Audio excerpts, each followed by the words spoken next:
बिहार के मुख्यमंत्री नीतीश कुमार ने पिछले कई सालों से कोई चुनाव नहीं लड़ा। वे विधान परिषद के सदस्य हैं, लेकिन नीतीश कुमार अपना पहला चुनाव हार गए थे।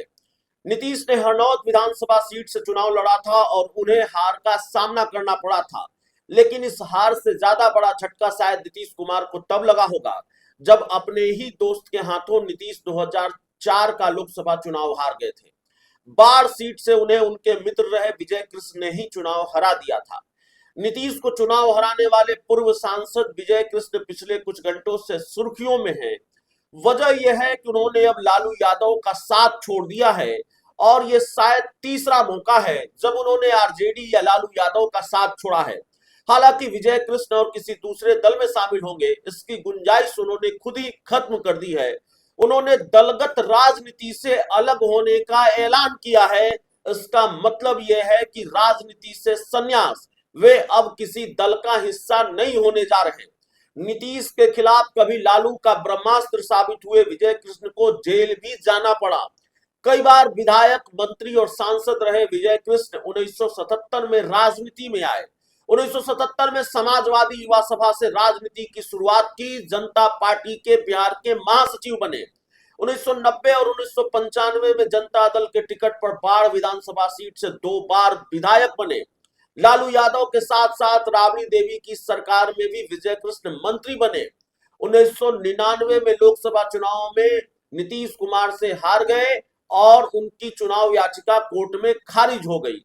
2004 में लालू यादव ने उन्हें बाढ़ से नीतीश कुमार के खिलाफ चुनाव लड़ाया और विजय कृष्ण चुनाव जीत गए।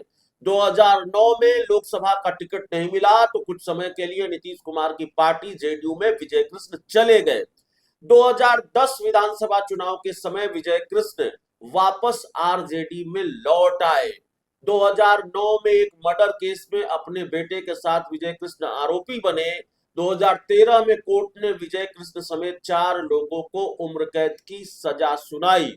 2022 में लगभग 10 साल जेल में रहने के बाद हाई कोर्ट ने उन्हें रिहा कर दिया। तो ये कहानी है पूर्व सांसद, पूर्व मंत्री विजय कृष्ण की, जिनके नाम जो सबसे बड़ी उपलब्धि है उनके राजनीतिक सफर में, जो सबसे बड़ा कारनामा उन्होंने किया, वो कारनामा उन्होंने किया कि मुख्यमंत्री नीतीश कुमार को उन्होंने बाढ़ लोकसभा सीट से 2004 में चुनाव हराया। और जाहिर तौर पर विजय कृष्ण का जिक्र बार बार इसलिए भी होता है, हालांकि विजय कृष्ण पुराने नेता हैं।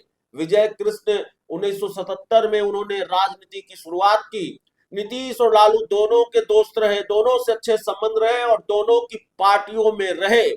तीसरी बार लालू यादव का साथ छोड़ दिया है और इसलिए उनकी चर्चा लगातार है, खबरों में वो बने हुए हैं। अब विजय कृष्ण किसी दूसरे दल में नहीं जाएंगे, दलगत राजनीति से अलग होने का ऐलान उन्होंने किया है। लेकिन सवाल यह है कि विजय कृष्ण की कहानी हम आपको सुना रहे हैं, हमें और कितने बड़े नेताओं की कहानी सुनानी पड़ेगी और कितने बड़े नेताओं का मोहभंग आरजेडी से होगा, यह भी तो सवाल है।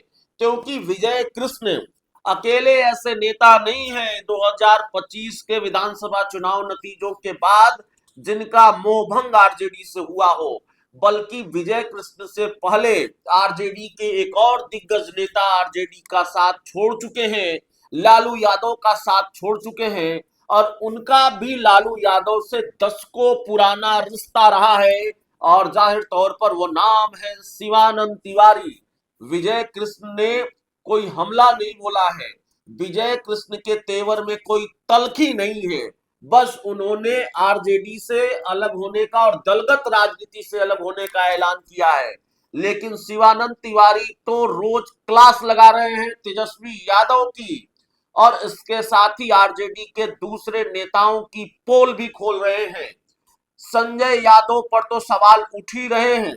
कल आरजेडी के बड़े नेता रहे शिवानंद तिवारी ने जगतानंद सिंह को भी अपने निशाने पर लिया और जगतानंद सिंह के बारे में ये कहा कि जगतानंद सिंह साहेब थे, वो कार्यकर्ता उनसे डरते थे और जगतानंद सिंह और संजय यादव ने तेजस्वी यादव की आंखों पर पट्टी बांध रखी थी और उनको हरियाली दिखा रहे थे।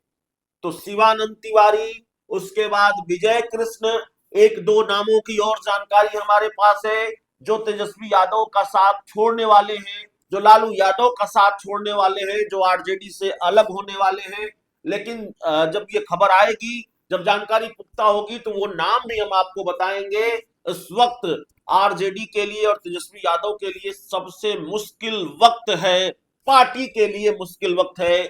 लेकिन मुश्किल वक्त में पार्टी को छोड़कर तेजस्वी यादव छुट्टियां मना रहे हैं, तो जाहिर है विस्फोट तो पार्टी में होगा ही। उनकी उनकी जो नेतृत्व क्षमता है और उनकी जो कार्यशैली है, उस पर तो सवाल उठेंगे। और जाहिर है जब सियासत में सवाल उठने लगे नेतृत्व क्षमता पर, कार्यशैली पर, और लगातार उठने लगे, तो आईना देखने की जरूरत है, जो तेजस्वी यादव देखना नहीं चाहते। और जब आप कई बार आईने से मुंह चुराते हैं, जब कई बार आप आईने को नजरअंदाज करते हैं, तो फिर इसकी भारी कीमत चुकानी पड़ती है।